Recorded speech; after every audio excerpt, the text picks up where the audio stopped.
Depuis quelques semaines, la situation en France a fait pas mal parler à l'étranger, et en France aussi d'ailleurs. Entre crise institutionnelle, montée des extrêmes et division sociale, en France, on a vu des jours meilleurs. C'est pour cette raison que je vous propose d'aller voir comment cette situation est perçue depuis l'étranger.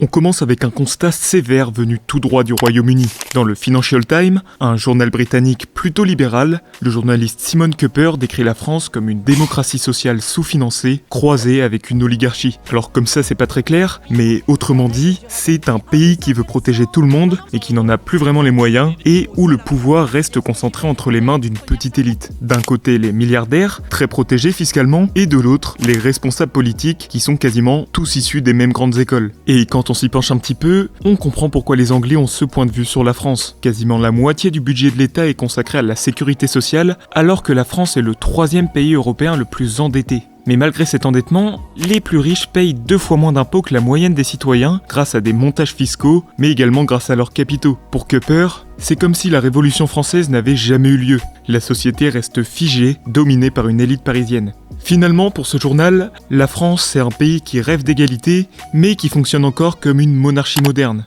Maintenant, si on va un peu plus au sud, du côté de l'Espagne, le ton n'est pas vraiment plus tendre. Dans El País, le journaliste Daniel Verdú décrit une France affaiblie par une succession de crises. La crise financière, le Covid, les gilets jaunes, la baisse des investissements publics ou encore les révoltes dans les territoires d'outre-mer, comme en Nouvelle-Calédonie. Pour lui, ces crises ont révélé la fragilité d'un modèle de démocratie sociale difficile à financer dans les périodes de tension. Le journal espagnol, lui, met directement en cause Emmanuel Macron, qu'il décrit comme un président obstiné, incapable de reconnaître ses échecs. Il cite notamment la décision de reconduire Sébastien Lecornu comme Premier ministre seulement 5 jours après sa démission, une décision qu'il juge absurde et cruelle, surtout à un moment où le camp présidentiel n'a plus de majorité à l'Assemblée nationale. Verdú parle donc d'un déclin de la grandeur française, parce qu'elle veut encore incarner des valeurs universelles, mais elle semble fatiguée et bloquée par des divisions politiques.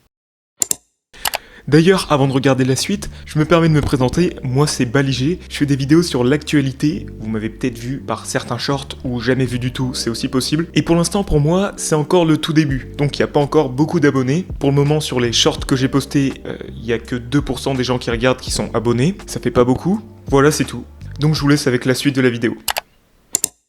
Maintenant, si on va du côté de l'Allemagne, le ton est un peu plus encourageant. Dans le Süddeutsche Zeitung, le journaliste Nils Minkmar écrit « C'est historique, la France s'essaie au compromis ». Il explique que pour la première fois depuis longtemps, le pays découvre la culture du dialogue politique. Le système hyper-présidentiel de la 5e République, basé sur un chef fort et une majorité obéissante, ne fonctionne plus. Ce dysfonctionnement, il est surtout dû à la division de l'Assemblée nationale. Parce que oui, aujourd'hui, l'Assemblée nationale est divisée en 3 blocs majoritaires. Au centre, le bloc macroniste, à droite, une sorte de mini-union des droites dominée par le Rassemblement national, et à gauche, l'ancien Nouveau Front populaire dominé par la France insoumise. Et pour le journal allemand, c'est plutôt une bonne chose. Il note que Macron, qui était autrefois réticent à négocier, accepte désormais de discuter avec les socialistes et quelques autres forces politiques, notamment les républicains à droite. C'est donc une évolution importante, la France apprend à négocier, à débattre et à trouver des accords. Pour Minkmar, c'est peut-être le signe d'un changement démocratique plus profond. Mais bon,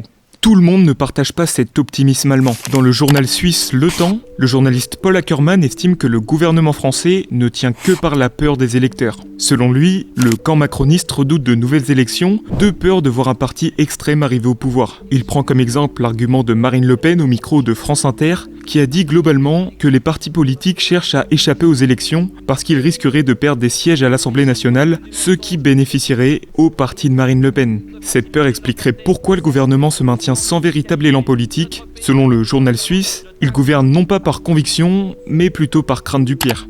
Enfin, aux États-Unis, le Washington Post s'inquiète des conséquences internationales de cette crise. Le journaliste Aaron Weiner prévient que le chaos politique français pourrait freiner les initiatives de sécurité européenne. Parce que oui, la France joue un rôle majeur dans la défense du continent, notamment dans le cadre de la guerre en Ukraine. La France possède en effet l'armée européenne la plus puissante. Mais une France divisée et affaiblie pourrait avoir du mal à continuer à jouer ce rôle moteur. Et l'inquiétude se fait sentir du côté de Washington, pour qui la France est un allié très important en Europe. Pour conclure, depuis l'étranger, on continue d'admirer le modèle social français. Mais aujourd'hui, la France est vue comme un pays à un moment charnière. Elle doit choisir entre deux voies. Soit ne rien changer, au risque de rester piégée dans des crises politiques à répétition, ou bien se réinventer, en acceptant enfin le dialogue politique, notamment à l'aide de certaines idées politiques, comme celle de changer de constitution, ce qui permettrait d'avoir un président moins puissant et une Assemblée nationale plus forte.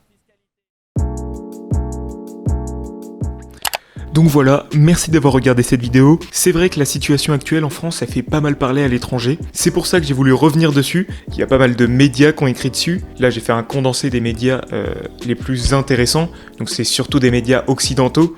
Pour faire cette vidéo, je me suis beaucoup appuyé sur des articles traduits du Courrier International. De toute manière, toutes mes sources sont en description. Donc si vous voulez connaître plus en détail d'où viennent mes sources, je vous laisse aller voir. Donc voilà, j'espère que ça vous a plu. Si c'est le cas, vous pouvez aimer la vidéo, vous abonner, la partager, ou mettre un petit commentaire pour me laisser votre avis. Et puis voilà, salut!